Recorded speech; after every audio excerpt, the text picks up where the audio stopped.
Hi everyone, this is Jake Curran, welcome back to Blind Faith. This week I'd like to talk about not idolizing famous people and not idolizing things that don't deserve it. So today I was listening to a speaker's speech on YouTube, and I was kind of listening to it and stuff. And speaker's amazing man, amazing person, amazing speaker. Talks about God and the Bible and stuff.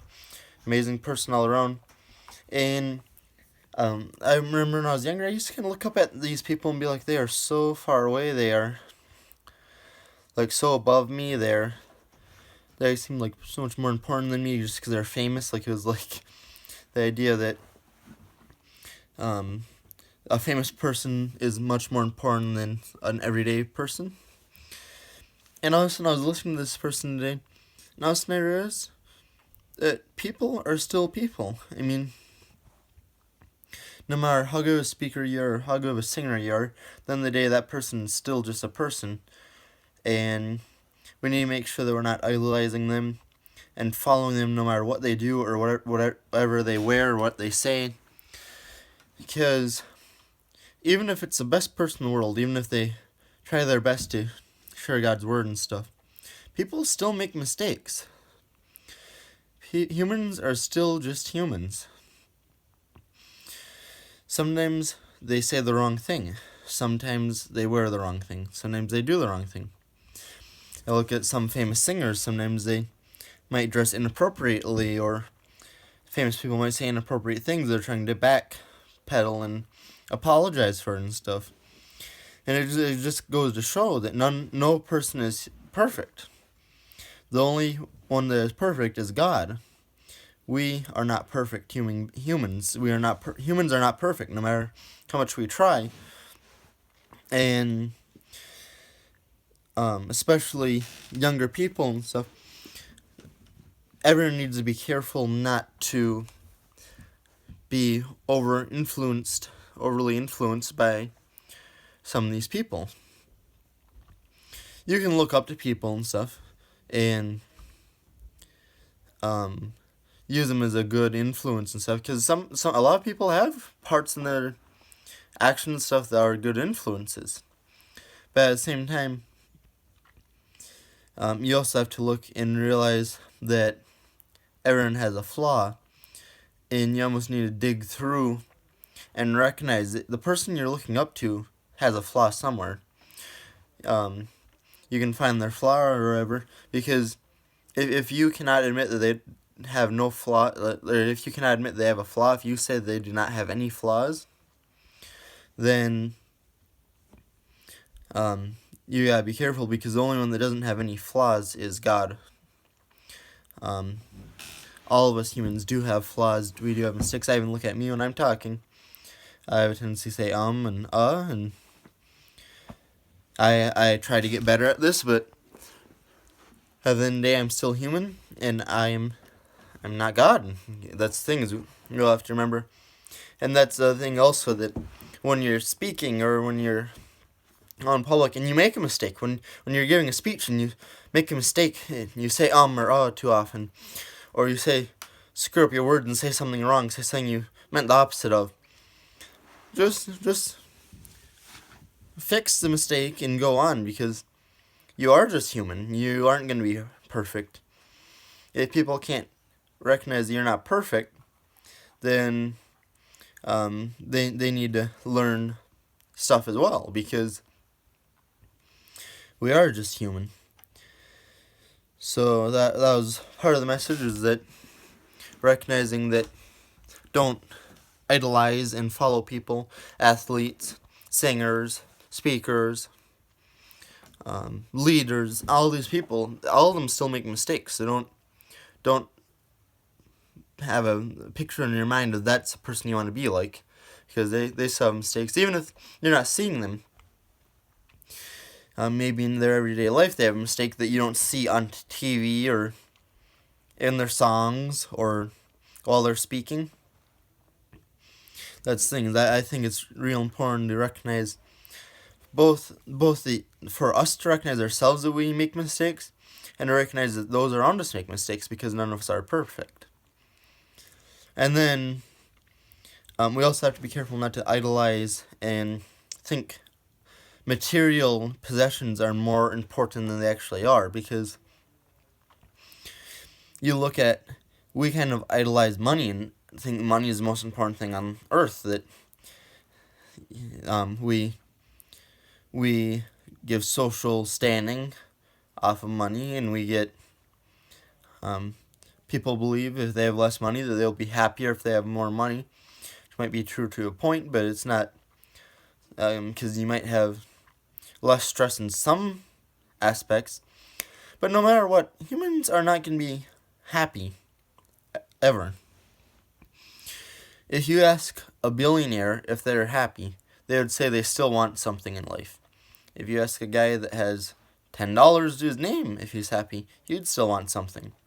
Now, these wants might be vastly different, but everyone's going to say they still want something. There's still an aspect they want to achieve. There's still somewhere they want to go.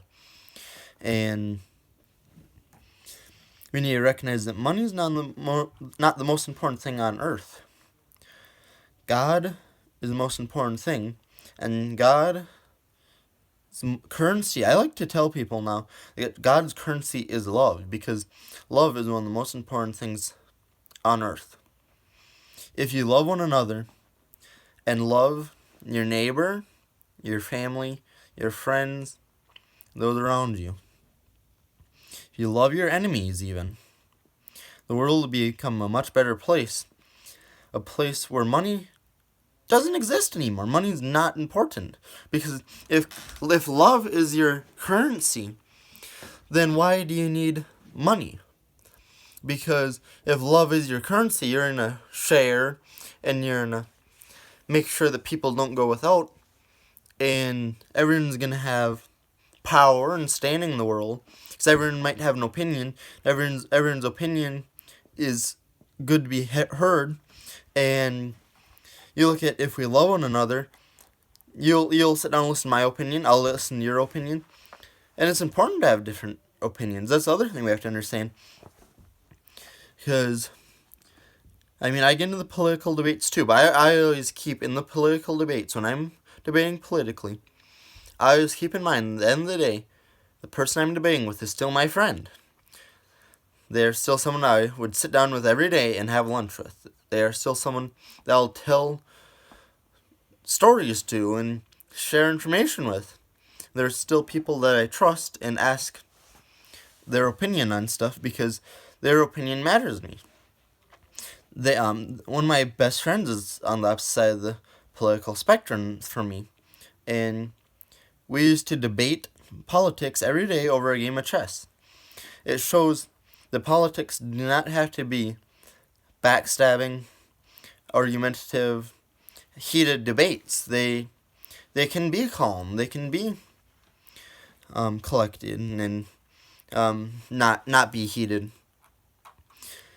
I also look at when I used to do political debates on Facebook. People would get all heated and start calling me names and stuff. I'd kind of just step back, because, for one, when you're debating and sharing your opinion, you're never going to win and turn the other person over to your opinion. And I kind of like debating to hear other people's opinions, because people do have other opinions than me, and we need to recognize that God created us all different. God created us all to have different opinions, and I believe that He does not want us to fight over our differing opinions. He wants us to talk politely and reasonably, hear everyone's opinions, and make good decisions based off of people's opinions. And that's the thing, is I think that as Christians, we need to get better at sitting down and listening to either side. Whether you're a Democrat, sit down and listen to a Republican. If you're a Republican, sit down and listen to a Democrat. Doesn't mean you have to change your political views. Doesn't mean you have to agree with the other person. But just sit down and listen to them for a while and tell them your opinion as well. Share opinions back and forth. Because not only is it good, because you're not yelling and screaming at each other and not getting heated, But it's also good because sometimes you learn that your opinion might be similar to a person's opinion on the other side of the spectrum of politics. I look at the person I used to debate with, and still do occasionally. I don't see him quite as much, especially with the coronavirus outbreak and stuff. And I look at him, and, we could debate for a while. And I was saying that although we were both on opposite ends of the spectrum, we both agreed on. That's the thing. I think in the world, to make this world a better place, we need to try to share our opinions and share our feelings and our thoughts and try to help other people understand where we're coming from, because if other people see where we're coming from and we see where they're coming from, then we'll have harmony, happiness, and peace. And then love becomes the currency, just like God wants love to be the currency. So the message for this week is love your neighbor, love your family, love your friends, and love your enemy, because someday your enemy might become your friend. And